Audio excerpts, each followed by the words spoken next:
Muy buenas noches, amigos oyentes, televidentes, internautas, hermanos migrantes. Estamos aquí en Un Café con JJ que se transmite por Ecuador TV, como todos los días. Hoy estamos con el doctor Pablo Alarcón Peña, magíster en Derecho Constitucional, director de postgrado en Derecho de la Universidad de Espíritu Santo. Ha sido varias veces perito ante la Corte Internacional de Derechos Humanos y bueno, tiene una serie de cargos adicionales en su importante currículum. Le damos la bienvenida. Gracias, doctor, por estar con nosotros. Vamos de una vez al tema de fondo. La Constitución del Ecuador tiene 444 artículos, 99 derechos y si revisamos una especie de ranking, la número 1 en el mundo en derechos y la número 3 en extensión. Eso quizás es por encima, pero lo de fondo, ¿qué tiene que cambiar si nos enfrentamos a una nueva?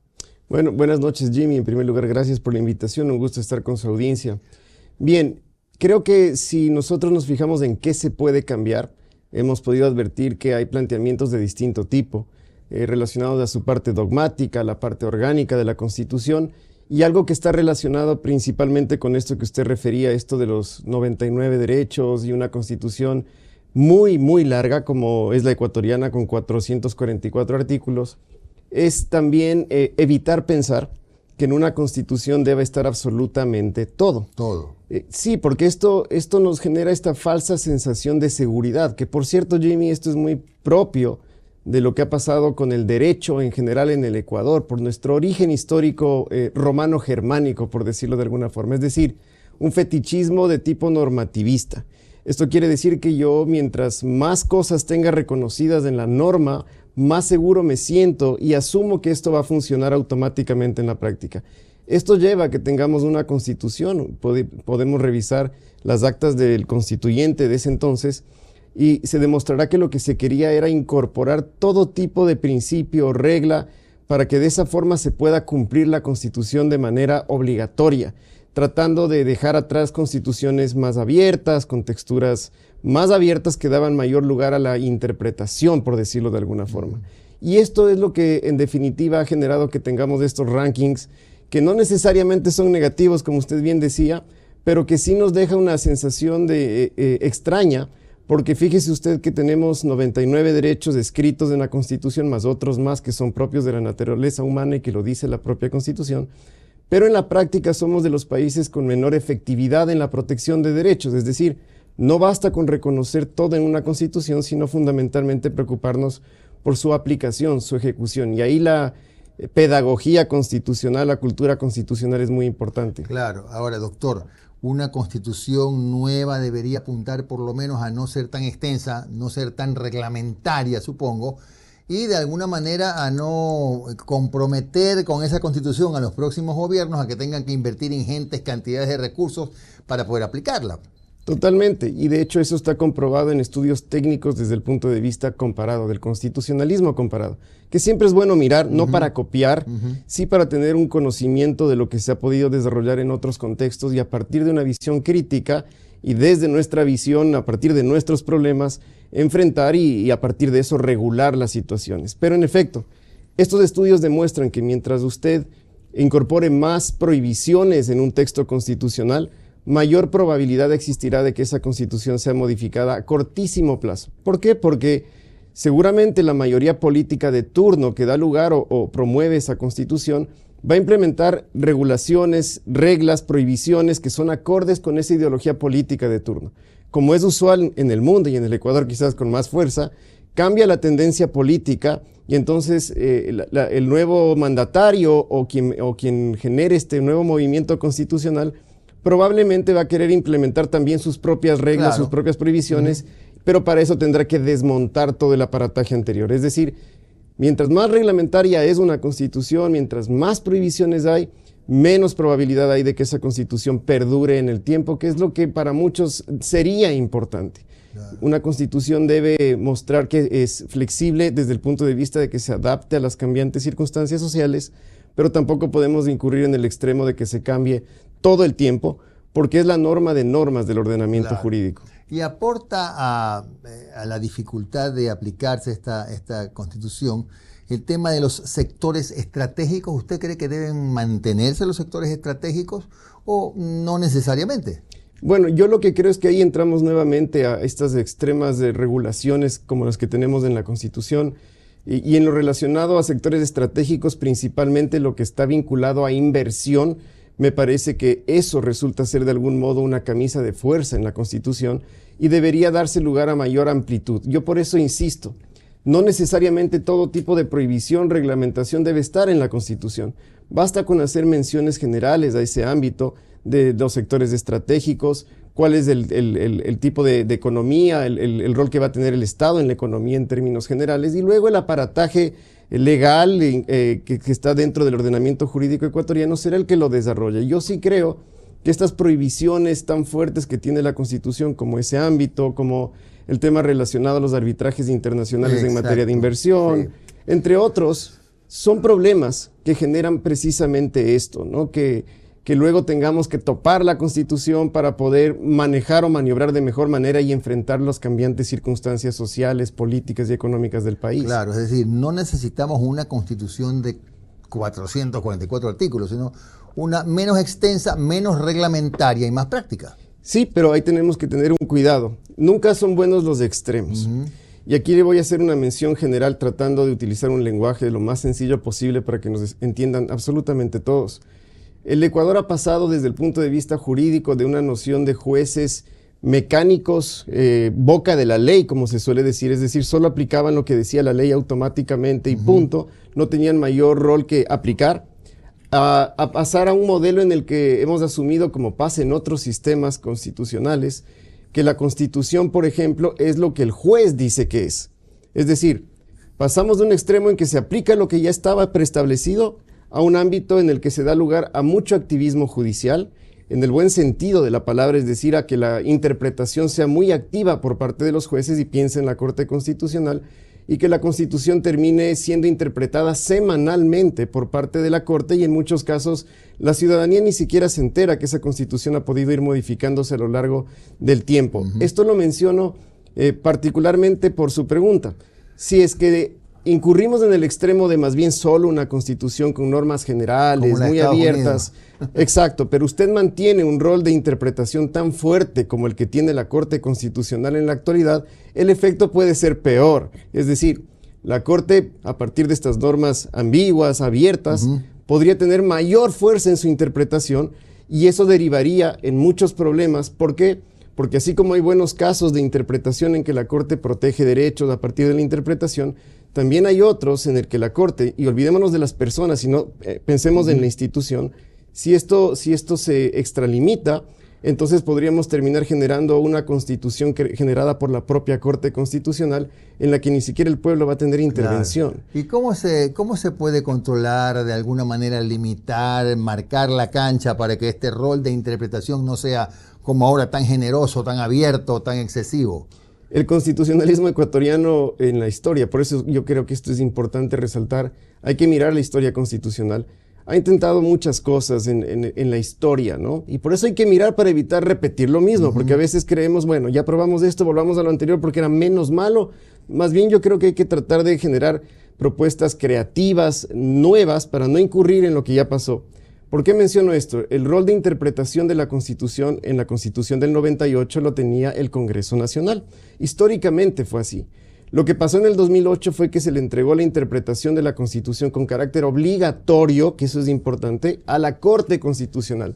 Es decir, le quitamos una competencia al Parlamento y le entregamos a la Corte Constitucional. El problema ahí, que es una discusión teórica mundial, es que usted le quita la interpretación de la Constitución al órgano que está electo popularmente de manera directa y la pasa a un órgano entendido como órgano contramayoritario, así lo dicen las teorías incluso, cuyos miembros no son electos por el pueblo, pero que con ese poder de interpretación de la Constitución con carácter vinculante podrían terminar generando decisiones como las que se han cuestionado por muchos, en las que toma o tiene la última palabra la Corte en los temas más sensibles para la sociedad entera. Esto nos da lugar entonces a pensar, ¿por qué no?, en esta importancia de que todos los órganos, no solamente uno, concentra el poder de interpretación de la Constitución con carácter obligatorio. A mí se me ocurre que esta interpretación de la Constitución con carácter obligatorio podría compartirse con la Corte Nacional de Justicia perfectamente. O con la Corte o con una sala de la Corte. Dependiendo, sí, exactamente, habrá que ver en el diseño. Acuérdese que también el Ecuador ya tuvo sala de lo constitucional, tuvo Tribunal de Garantías, tuvo Tribunal Constitucional. Llegamos a una Corte que la idea en sí de la Corte no me parece mala, pero sí me parece que tiene una serie de competencias que no tienen razón de ser, entre otras que concentran poderes innecesariamente, y lo que ha pasado es a partir de una suerte de desconfianza política en el Parlamento y en otros órganos, le quitamos competencias a esos y le dimos a la Corte. Por eso es que usted ha visto que la Corte está tomando decisiones en ámbitos puramente políticos. Claro que sí. Yo no quiero dejar que la gente tal vez no se acuerda, pero en la época de la conocida como muerte cruzada, sí, claro, el presidente Lasso, no sé si ustedes recuerdan, pero cuando se ausentaba del país durante el tiempo en que no había asamblea, tenía que enviar un oficio al presidente de la Corte Constitucional. Eso es algo inédito, no se ve en otro sistema. Y claro, no es que el presidente autorizaba, pero el solo hecho de que sea la Corte quien tenga que conocer este tipo de pedidos ya llama mucho la atención. Claro, bueno, aquí somos expertos en enredarnos, ¿no? Porque la verdad sea dicha, esa Constitución que en la superficie puede verse muy, muy linda, lamentablemente no es fácil de ponerla en práctica. Vamos a dejar para el segundo bloque algunas otras preguntas. Quiero hablar, doctor, de la desconcentración de la que tanto se ha venido comentando en estos últimos días. ¿Por qué no dejar al Estado con un papel más puntual y prefecturas, alcaldías puedan manejar sus recursos? Es un tema debatible, pero seguramente va a hablarse de eso cuando estén, donde sea que sesione la Asamblea Constituyente. Ya regresamos.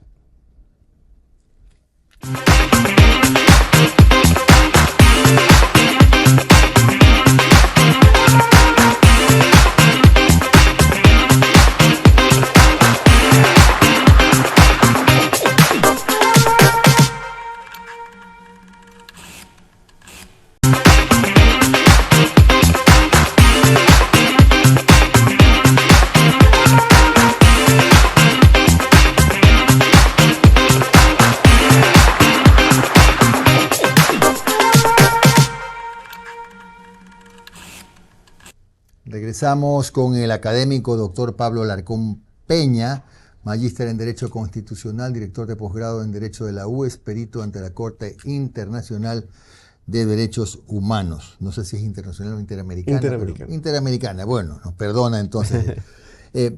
Doctor, también se ha comenzado a debatir sobre la desconcentración, es decir, que el gobierno separe para su manejo temas tan sensibles e importantes como salud, educación, seguridad, y el resto, que esa responsabilidad recaiga en prefecturas, municipios, pero que al mismo tiempo puedan acceder directamente a parte de sus rentas. Eso es de sus ingresos, digo. ¿Eso es factible? ¿Lo ve usted posible? Me parece, Jimmy, bueno, usted tiene mucha más experiencia en este ámbito y conoce muy bien el diseño constitucional en lo que respecta a su ejecución particularmente. Y creo que esto permite corroborar que también ahí hubo un problema en la Constitución ecuatoriana. Por supuesto. Al establecimiento de este tipo de regiones autónomas y demás, que más obedece a un mal ejercicio de derecho comparado, como lo suelo decir yo. Y hemos tratado de implementar algo que no responde a la realidad. Lo que usted menciona me parece interesante, pero recordemos algo, y es que esto está atado necesariamente al presupuesto del Estado. Porque no se trata solamente de te entrego una competencia, sino que te entrego la competencia y te entrego el dinero para que puedas ejercer esa competencia. Porque caso contrario, queda muy bien en el papel cuando yo entrego competencias a los órganos seccionales en todos los ámbitos, pero si no hay dinero, y esa es la cruda realidad, entonces eso no se va a poder ejecutar. Lo que sí me parece es que en ámbitos, por ejemplo, como el de seguridad, sería muy interesante que podamos lograr niveles de colaboración necesaria frente a un escenario como el que tiene el Ecuador, para que no surja esto de no es mi competencia, que se escucha también mucho desde algunos espacios, y más bien entender que esta es una labor del Estado en su conjunto, y por lo tanto la Constitución debería, pero insisto, sin entrar en el reglamentarismo extremo, hacer menciones generales a esto, siempre pensando en hasta qué punto esto será factiblemente ejecutable, ¿no? Ahora, si la Constitución del 2008, como se ha dicho, frena o ha puesto una barrera que impide la inversión extranjera, sobre todo en aquellas áreas estratégicas, entre otras, tenemos que entender también que nuestro problema número uno es el endeudamiento. Entre deuda interna y externa ya estamos sumando 83.000 millones de dólares, por lo que se hace más necesario aún una constitución que no ponga trabas, sino que impulse la inversión. Se puede a través de una constitución con otra visión conseguir esto. Esto es clave. La Constitución debe ser vista como esta hoja de ruta, por decirlo de alguna manera. Si es una hoja de ruta, claro, yo coincido con quienes dicen la Constitución o el mero cambio de una Constitución no le cambia la vida a las personas. Claro. Eso es muy cierto y también hay que decirle a la gente que tampoco vamos a aspirar que si esto sucede en aproximadamente 18 meses, y un poco más tal vez, que sea algo mágico, ¿no? Exactamente, Posible. Que esto va a cambiar. Pero ciertamente esta hoja de ruta, al ser eso, donde están los acuerdos mínimos a los que pudo llegar una sociedad de turno en medio de una polarización como la que vive el Ecuador, con mayor razón, comprometernos todos a respetar esa Constitución será muy importante.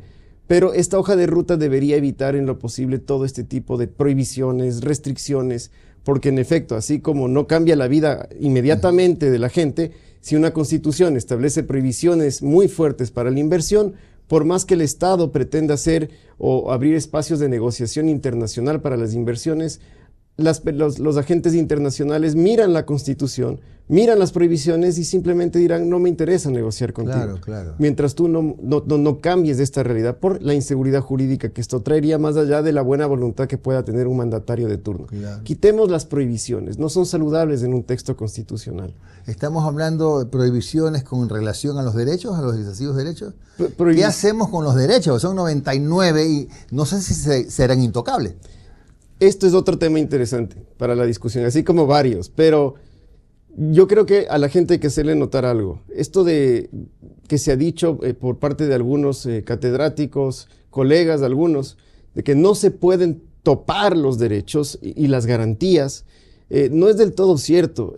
Lo que está prohibido es una restricción injustificada a derechos y garantías, pero por ejemplo, si usted reconoce una garantía o dos para poder cubrir la protección de varios derechos, eso estará bien. Lo que no puede suceder es que, por ejemplo, yo elimino una garantía jurisdiccional y dejo eso en el vacío.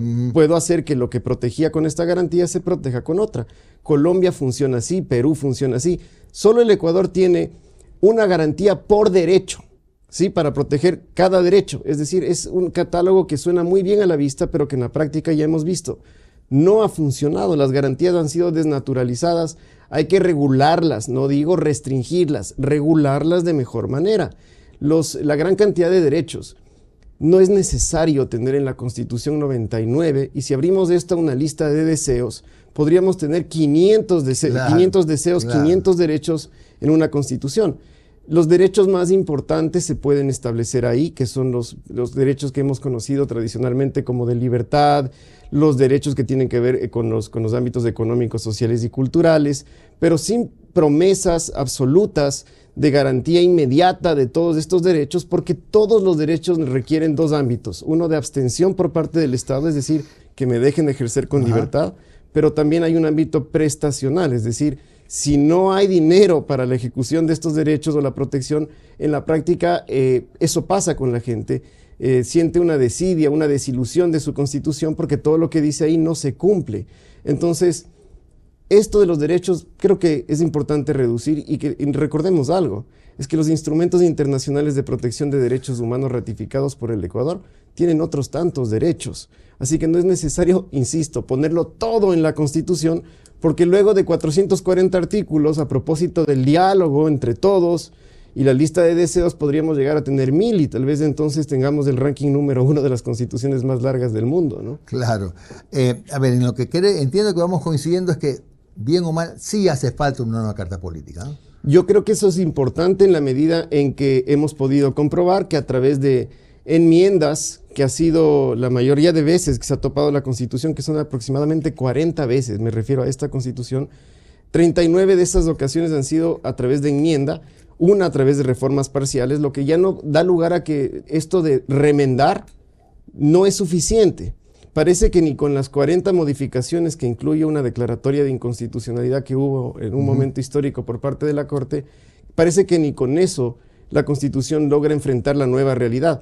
Entonces, si la Constitución sociológica cambia, es necesario que la Constitución escrita se modifique, y hacerlo profundamente involucra tomar estas medidas, que aparte es una promesa que hizo el presidente a sus electores, así que desde el punto de vista político es algo coherente. Esto de los derechos, guardando las distancias, es como las competencias, ¿no? Si no hay la plata, no sirve, no funciona, no se puede ejecutar, ¿no?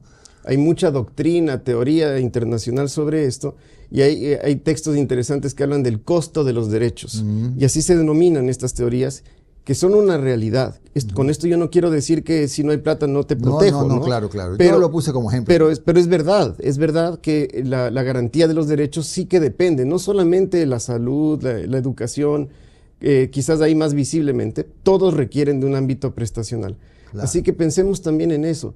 Y Jimmy, creo que hay un aspecto sustancial que nos debería interesar a todos promover durante esta época, y le felicito porque eso es lo que usted está haciendo, pedagogía constitucional. Todos los días. Llegar a la gente y decirles esto no es solamente una cuestión política, claro que tiene tinte político, es natural, pero también es técnico. Si no hacemos las cosas desde el punto de vista técnico, la situación no va a variar, y hay que tratar de llegar a la gente, desde los niños, desde las personas que no tienen la dicha de contar con formación, para explicarle primero qué es una constitución. Claro que sí. Y a qué va a ir a votar. Claro que sí. Qué contiene, cómo esto le puede beneficiar en su vida diaria. Y ahí la academia, los medios de comunicación, deberíamos de enfrentar esto no solamente cuando vienen las consultas populares, sino tomar una medida educativa a largo plazo. Es decir, más allá de lo que pase el 16 de noviembre, el pueblo decidirá. Ojalá que nos tomemos en serio educación en cultura constitucional, es decir, conocer la Constitución, para entonces entender por qué hay que defenderla, por qué hay que respetarla frente a los problemas, y que ojalá la gente la empiece a sentir suya, no del mandatario que la impulsó en un momento histórico. Que no la sienta como un programa de gobierno. Correcto. ¿No? Doctor, 3 funciones del Estado, volver, bicameralidad, esos 2 temas, ¿cómo los ve? Mire, esto de las 5 funciones también fue parte de la razón de por qué al Ecuador le han calificado como un laboratorio constitucional desde afuera.